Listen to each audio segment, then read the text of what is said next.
وهاي صديقي المشاهد حاليا شغلنا هنا هسه تصويرنا من جوا. فقط المفروض الملاحظة اللي بنسولف عنها، هذا المفروض الزرع مالت الدرج، يعني زارع 1 2 3 4 5 6 7 8 8 شياش، وابو النص جدا قليلة. المفروض طبقتين ابو النص، يعني 11 شيش كعدد، يصير عند 11 شيش. طبقتين يكون افضل، او طبقة واحدة مثلا ابو 16 ابو الخمسة، بس تكون يعني تكثر مثلا في 11 الى 12 شيش. هنا نشوف هسه التفاصيل شلون اللي كنا مثل ما وضحنا، شلون مشخطين تشخط وتدق بسمارك على مود يطلع عندك قياسات كلها متساوية. اضافة من هنا همات تخليك يطلع عندك 40 سنتيم، باستثناء عندك لو هاي الباية، لو هاي اللي صورنا بيها من الساعة فقلنا عنها قرت 38 سنتيم من جوا. بس احنا باثناء تعليق البايات من نبدي، لان هذا مكسر هسه، هذا الوجه اللي من جوا يقرا 38. باثناء تعليق البايات ممكن اكو يصير تلاعب، يصير على 40 سنتيم، تقدر هم يشتغل ماكو كل مشكله. كل بايتين او 3 تقدر تخلي قيده او مثلا شيش، بحيث الدرج ما يظل يتهز. هسه تلاحظ شوفه قوي قوي ما شاء الله تبارك الرحمن. واضافة للزاوية القونية اللي تاخذ بيها هسه، هذيك الموجودة يم حسن، هاي الزاوية القونية تنطي استقامة الباية تكون عدلة. شوف هسه لو تلاحظ،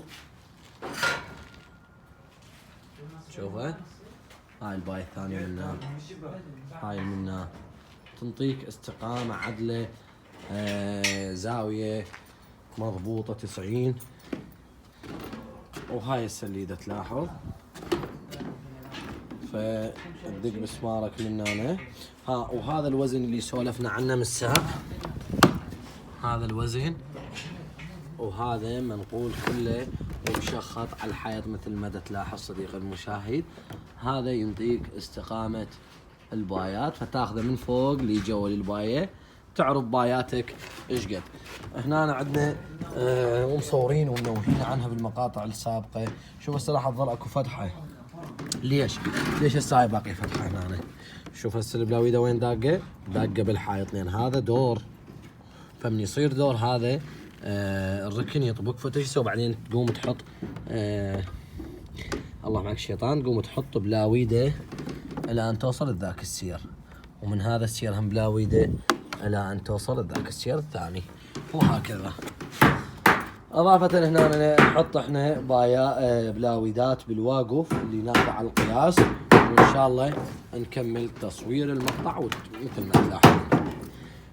هنا تقدر اذا كان عندك السير يطير من وراء الشباك، تقدر تخلي له لوحة دفع، يعني من الخارج ومن الداخل، بحيث ما يروح الدرج لا يمين ولا يسار.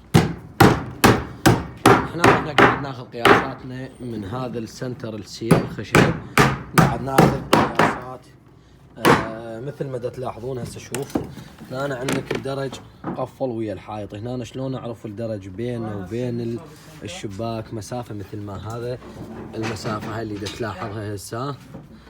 شوف هاي المسافة تقريبا 10 سنتيم، 9.5 هي من الساعة قصتها، فانت تكون نفس القياسات هاي اللي تاخذها تكون تقراها 9.5 على مود فتحة بردة، مثل ما الدرج الطابق الاول. هسه لو تلاحظ واضحة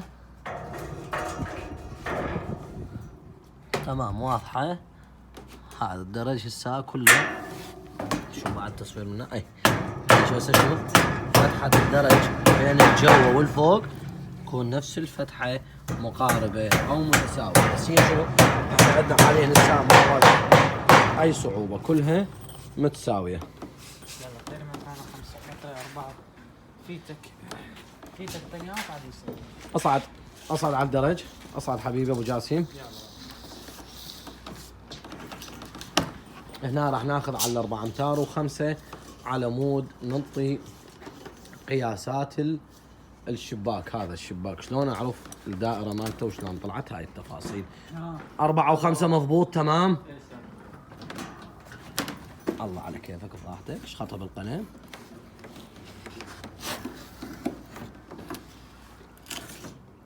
عاشت ايدك. يلا ارجع على 285. هاي هسه لو تشوفوا هسه البسمار اللي دقيناه، هذا البسمار دقيناه، هذا البسمار، هذا البسمار. هسه لو تلاحظون شوفن ويا الشخوط ويا البسمار، احنا قاعد ناخذ شخط ونشتغل وندق بسامير. هاي علامه للحداد والنا كشغلنا. يلا شخطه.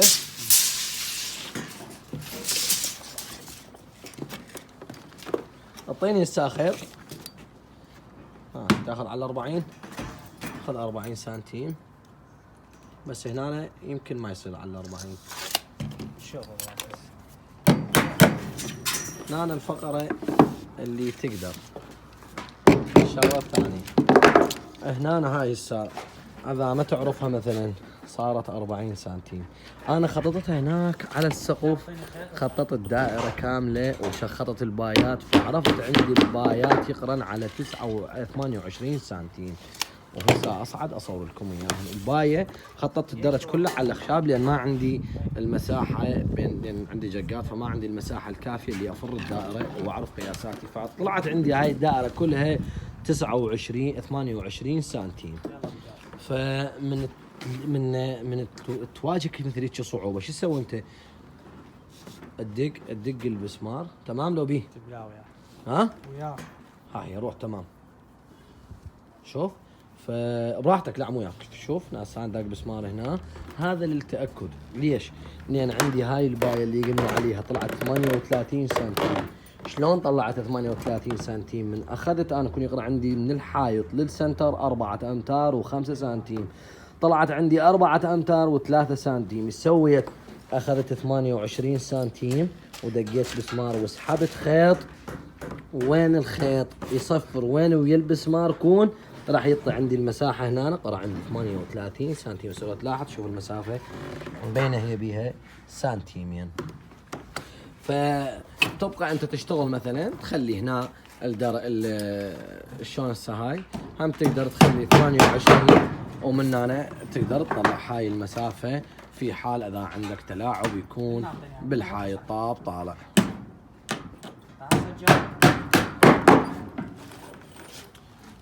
شوف هسه احنا مصورين اكثر من مقطع شلون الدرج اللي يكسر شلون يعني عندنا قلنا هاي المرايه اللي دا نسولف عنها ما تحتاج لها فقط غير بس لوحه من جوا وسير من فوق.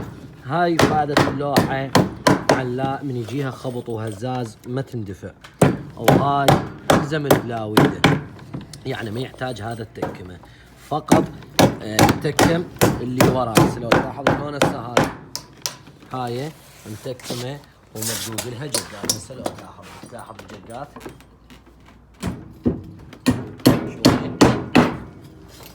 هذا من الجقات اللي بدنا نسولف عنها. اضافه من تدق القناصه حتى تضمن استقامه هاي المرايه، تسمر القناصه من هاي الصفحه فقط. بس لو تلاحظ شوف خلي اصور لك اياها بالمضبوط. يا اسم الله عاشت ايدك. شوف هسه كون تكبس من جوا وتكبس من فوق. هاي الزاوية البونية تقريبا مثل القضبان واضبط من القضبان. تمام حتى من هناك بيها. شوي يلا اسحبها الان تطبق. عشتي